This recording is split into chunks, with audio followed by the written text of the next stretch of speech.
partes proporcionales, nos debían Inglaterra 800 millones de dólares de los abastecimientos de guerra y Estados Unidos 700, lo cual sumaba 1.500 millones de dólares. Bueno, lo primero que se nos ocurrió era cobrar. Muy bien. Hicimos las gestiones para cobrar. El presidente del Consejo Económico habló con que era Miguel Miranda, habló con los embajadores, y cuando él habló de cobrar, me decía que se habían reído los dos embajadores.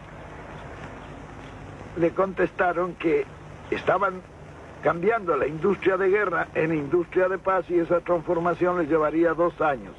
De manera que la posibilidad de cobrar esos 1.500 millones de dólares que nos debían, había que postergarlos durante 2 años, a lo cabo de los cuales nos empezarían a pagar con bienes de capital, es decir, maquinaria, vehículos, etc.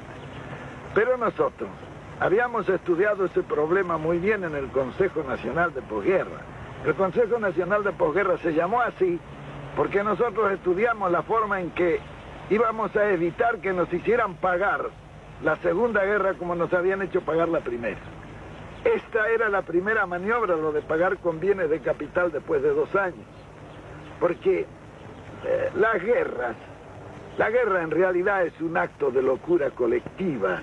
Es como un individuo que en su casa se vuelve loco y empieza a romper todas las arañas y todo lo que tiene. Cuando pasa el ataque, viene la parte dura, que es volver a poner la casa, ¿no? Bueno, en la guerra pasada exactamente lo mismo. Había terminado la guerra y había que pagarla. Y esta era la parte dura.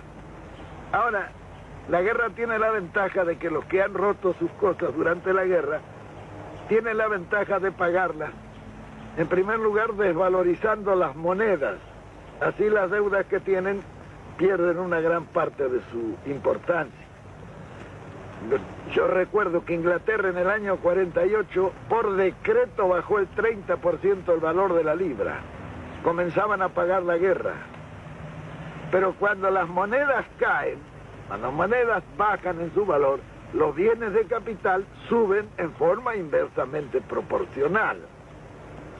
De manera que en esa revalorización de manufacturas es con lo que nos iban a pagar en bienes de capital. En consecuencia nos robaban con la moneda y nos robaban con los precios y al final nos pagarían el 15 o el 20% del total de la deuda. Claro, como veíamos claro eso porque lo habíamos estudiado, llamamos a los embajadores y dijimos, no señores, esto no puede ser así. Nosotros tenemos una deuda de 3.500 millones de dólares que queremos repatriar, entonces comiencen ustedes por rebajarnos de esa deuda los 1.500 que nos deben. Esto dicho así en conjunto, claro, esto eran gestiones individuales con los embajadores. Lo curioso era que no querían cobrar. Claro, no se querían perder el negocio. Es una cosa natural.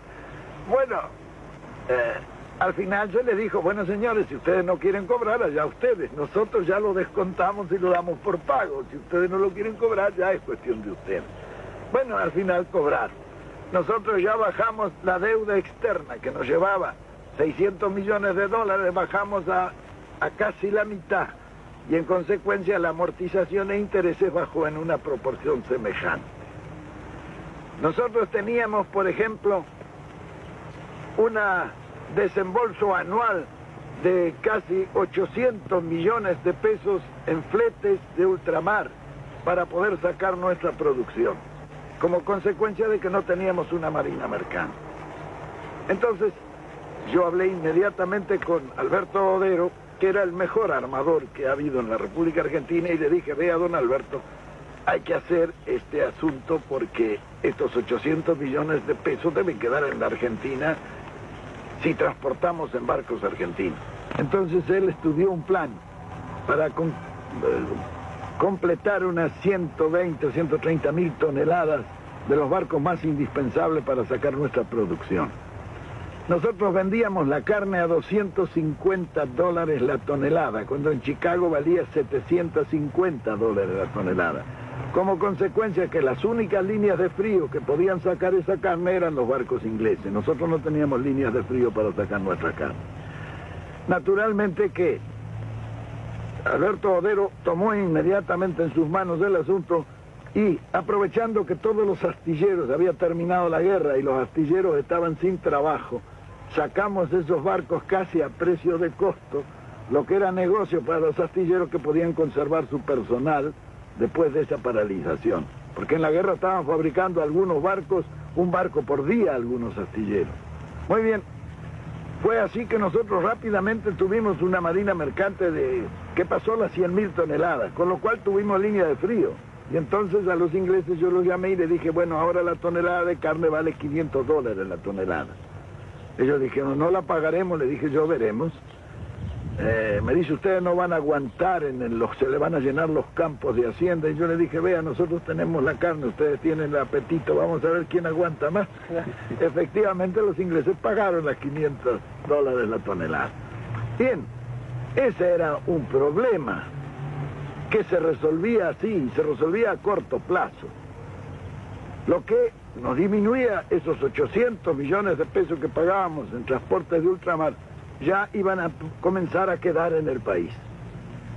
Bien, después fuimos a los servicios financieros que se pagaban casi $1.000 millones al año. En un país de una producción como el nuestro, $1.000 millones representa un negocio ruinoso si uno lo tiene que mandar al exterior en servicios financieros. ¿Para pagar qué? Para pagar las empresas de servicios públicos que eran todas extranjeras, los ferrocarriles, los tranvías y la Corporación de Transporte de la Ciudad de Buenos Aires, que había sido un acuerdo leonino que habían hecho por un contrato ley en la época de la famosa misión Rocca-Runciman en Inglaterra, el gas, en fin, todos los servicios públicos, teléfonos. Muy bien. Cuando se trató ese asunto, tuvimos una discusión muy grande dentro del gabinete, porque Miranda, un hombre práctico, dijo, esto se compra todo, y entonces dije, bueno, ¿con qué plata? Sin plata, dijo, y efectivamente se compró todo sin plata. Se compraron los ferrocarriles, los teléfonos, se hizo la marina mercante, se compró el gas, los seguros, reaseguros, se nacionalizó la exportación, los depósitos bancarios, en fin. Todas esas medidas permitieron que nosotros bajáramos sistemáticamente los servicios financieros al 10% de entrada. ¿Cómo fue que se compró sin plata, general? Los ferrocarriles. Bueno, por ejemplo, los ferrocarriles se compraron con una habilidad extraordinaria de Miguel Miranda. Él era un comerciante y un negociante hábil. Él hizo correr primero la voz de que nosotros compraríamos los ferrocarriles. Los ingleses, que habían terminado la guerra y andaban un poco pobres, se vinieron enseguida a venderlos. Cuando llegaron, Miranda le dijo, no, nosotros no hemos dicho nada, dicho eso es una cosa, bueno, pero si ustedes los vendieran y nosotros los compraríamos, ¿cuál sería el precio?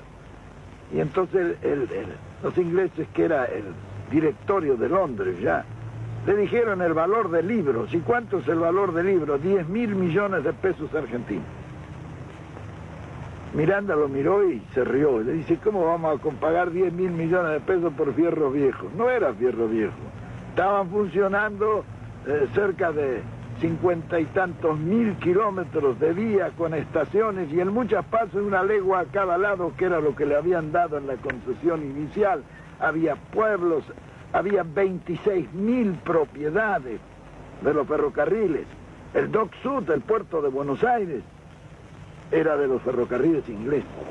Muy bien, claro, se siguió negociando. ¿Cómo se hizo este negocio? Bueno, Miranda empezó a regatear. Los ingleses estaban duros, porque para negociar los ingleses son muy hábiles y muy duros. Hasta que bajaron a 8.000.